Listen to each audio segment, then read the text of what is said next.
IDFC first bank में हरियाणा सरकार के खातों से 590 करोड़ रुपए की धोखाधड़ी मामले में शनिवार को गिरफ्तार किए गए मोहाली निवासी कारोबारी मनीष जिंदल का नाम केंद्र में आ गया है। राज्य सतर्कता और भ्रष्टाचार निरोधक ब्यूरो यानी एसीबी की जांच के अनुसार मनीष जिंदल अपने बेटे पवन जिंदल के साथ मिलकर साजिश रचता, फर्जी फर्मों का जाल बिछाकर सरकारी राशि की बंदरबाट करता और बदले में करोड़ों रुपए और महंगे सामान लेता था। वो धोखाधड़ी के धन का हिस्सा इसमें शामिल अन्य लोगों तक भी पहुंचाता था। उसके जानकार आईएएस अधिकारियों और सरकारी कर्मचारियों के खिलाफ भी जांच तेज हो गई है। एसीबी ने मनीष को पंचकूला कोर्ट में पेश कर 10 दिन का रिमांड मांगा। हालांकि अदालत ने उसका 5 दिन का रिमांड दिया है। आईएएस अधिकारियों का करीबी मनीष जिंदल पंजाब, हरियाणा और चंडीगढ़ के कारोबारियों में भी अच्छी पैठ रखता है। आरोप है कि उसने पूरे प्रकरण में अन्य आरोपियों के साथ मिलकर सरकारी धन को सुनियोजित तरीके से फर्जी फर्मों में ट्रांसफर कराया। इसी तरह कई ज्वेलर्स के खातों में राशि ट्रांसफर करवाई। इसके एवज में उसने करोड़ रुपए और महंगी वस्तुएं ली। मनीष अपने सहयोगी हिस्सेदारों तक भी उनका हिस्सा पहुंचाता था। इनमें कुछ आईएएस अधिकारियों के भी नाम आ रहे हैं। एसीबी की जांच के मुताबिक स्वास्तिक देश प्रोजेक्ट लिमिटेड फर्म इस साजिश का मुख्य माध्यम बनी है। सरकारी खातों से रकम पहले इस फर्म के खाते में डाली गई और फिर वहां से अलग अलग निजी फर्मों, व्यक्तियों और प्रभावशाली सहयोगियों के खातों में भेज दी गई।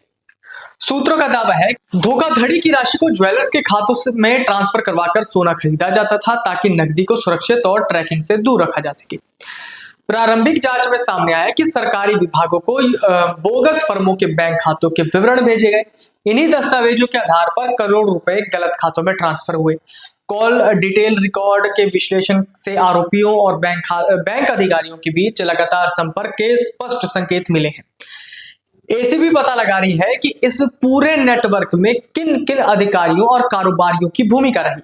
खासकर प्रभावशाली नामों की गहनता से जांच चल रही है। हालांकि अभी तक किसी आईएएस अधिकारी के खिलाफ प्रत्यक्ष आरोप सिद्ध नहीं हुए, लेकिन मनीष जिंदल के करीबी संबंधों के एंगल पर विशेष ध्यान दिया जा रहा है।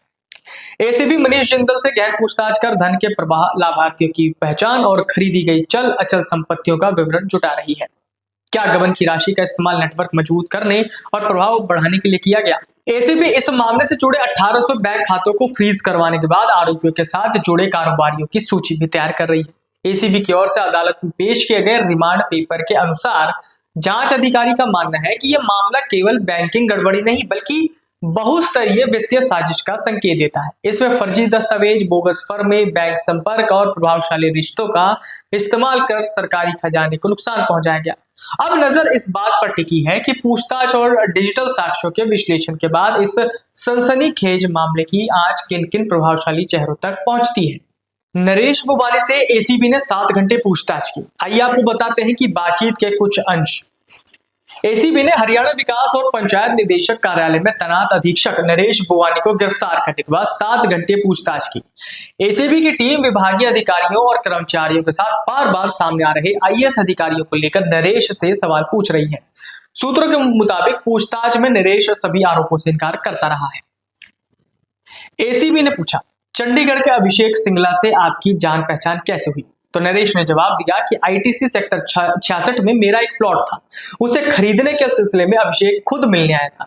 2025 में प्लॉट बिक्री पर सहमति बनी। फिर एसीबी ने पूछा, आईडीएफसी फर्स्ट बैंक में हरियाणा विकास और पंचायत विभाग के खाते से भारी धोखाधड़ी हुई है। अभिषेक का सीधा संबंध बताया जा रहा है। विभाग की वित्तीय निगरानी में आपकी भूमिका क्या थी? नरेश ने जवाब दिया, मेरा इस धोखाधड़ी से कोई संबंध नहीं है। प्लॉट की खरीद फरोख्त के अलावा अभिषेक से कोई ताल्लुक नहीं रहा। फिर एसीबी ने पूछा, क्या अभिषेक की स्वास्तिक देश प्राइवेट प्रोजेक्ट फर्म के जरिए अपने निजी खातों में राशि ली जबकि फर्म को जांच में फर्जी बताया गया है? नरेश ने जवाब दिया, मैंने प्लॉट बेचा और भुगतान उसकी पंजीकृत फर्म से आया। मुझे नहीं पता था कि फर्म फर्जी हो सकती है। मुझे केवल अपने वैध भुगतान से मतलब था। फिर एसीबी ने सवाल किया, आपके और बेटी के खातों में करोड़ों रुपए क्यों ट्रांसफर हुए? नरेश ने जवाब दिया, जितनी राशि में प्लॉट बेचा गया उतनी ही रकम ली गई। सभी दस्तावेज अदालत में पेश कर चुका हूं। गाड़ी भी अपने पैसे की खरीदी थी। एसीबी ने सवाल किया, क्या आपने अभिषेक और ऋषभ की अधिकारियों से मीटिंग करवाई? फिर नरेश ने जवाब दिया, प्लॉट के सौदे के दौरान कुछ अधिकारियों से सिफारिश की बात हुई थी, लेकिन किसी औपचारिक बैठक जैसी कोई बात नहीं है। सूत्रों के अनुसार इस प्रकरण को लेकर शुरुआत से अंत तक ट्राई सिटी में किसी बिचौलिया, बैंक कर्मी, अधिकारी या निजी व्यक्तियों की बैठक नहीं हुई। इसके लिए आरोपी ट्राई सिटी के बाहर गुप्त स्थानों पर मिलते थे ताकि गलती से भी उन्हें कोई स्टाफ या वहां आने जाने वाला व्यक्ति पहचान ना सके।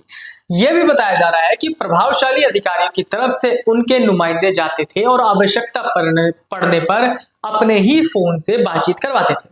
पूर्व बैंक मैनेजर रिभव ऋषि, स्वास्तिक देश प्रोजेक्ट लिमिटेड फर्म के मालिक अभिषेक और उसके जीजा अभय कुमार की निशानदेही पर एसीबी की अलग अलग टीमें लगातार विभिन्न स्थानों पर छापे डाल रही है। टीमें दस्तावेजों के अलावा डिजिटल साक्ष्य भी जुटा रही है। इन आरोपियों के कई करीबियों और दोस्तों से भी एसीबी जानकारी हासिल कर रही है। 4 मार्च को कोर्ट में पेशी के दौरान एसीबी दोबारा रिभव, अभिषेक और अभय के रिमांड की मांग कर सकती है। सूत्रों के मुताबिक एसीबी की अलग अलग टीमों ने मुकदमा दर्ज करने के बाद प्रदेश के विभिन्न जिलों में तकरीबन 60 से अधिक लोगों से पूछताछ कर ली है। इनमें 22 से अधिक सरकारी कर्मचारी हैं जो हरियाणा स्कूल शिक्षा परिषद परियोजना यानी HSSPP, हरियाणा विद्युत उत्पादन निगम लिमिटेड यानी HPGCL, हरियाणा प्रदूषण नियंत्रण बोर्ड यानी HPCB, विकास और पंचायत विभाग HPMMG, नगर निगम पंचकुला में तैनात है। रविवार को भी 8 से 10 कर्मचारियों से गुप्त पूछताछ हुई है। अब इस पूरे घोटाले में आगे और क्या कुछ निकल कर सामने आएगा, बने रहिए अमर उजाला के साथ। तब तक के लिए नमस्कार। अगर आप ये वीडियो YouTube पर देख रहे हैं तो हमारे चैनल को सब्सक्राइब कर बेल आइकन दबाएं और Facebook पर देख रहे हैं तो हमारे पेज को लाइक करें।